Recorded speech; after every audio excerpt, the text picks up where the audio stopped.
तुम्ही देवाकडे कोणतीही गोष्ट मनापासून मागितली ना, तर देव तो पूर्ण केल्याशिवाय राहत नाही. तसंच माझ्या मनात खूप दिवस झालं गाणगापूरला जायचं होतं आणि मला दत्त जयंती दिवशी जायचं होतं. पण मागच्या वर्षी जेव्हा मी दत्त जयंतीला गाणगापूरला गेलेले ना, लाईनमधूनच मला दर्शन घ्यायला 4 तास लागले. पण मी आत मंदिरात सुद्धा गेले नव्हते. बाहेरून दर्शन झालं, पण ते 4 तास लागले. मग मी ठरवलं की दत्त जयंतीच्या आदल्या दिवशी जाऊया. पण होय नाही, होय नाही असं चालू होतं. मग फायनली देवाने मला बोलवलं आणि मी गेले तिथे. तर जाऊन बघते तर इतकी जोरदार तयारी चालू होती दत्त जयंतीची आणि मला वाटलंच नव्हतं की आम्हाला दर्शनसुद्धा मिळेल.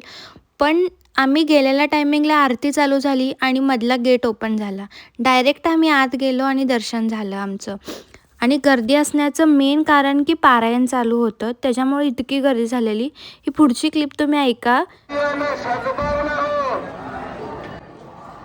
गोमाता को जय हो, गोहत्या बंद हो, अपने माता पिता को जय हो, भारत माता अखंड हो, सत्याम वंदना जय. बघू शकता किती गर्दी होती आणि दर्शन पण आमचं खूप मस्त झालं. तर इथून आम्ही डायरेक्ट निघालो अक्कलकोटसाठी. तो व्लॉग बघण्यासाठी स्टे ट्यून.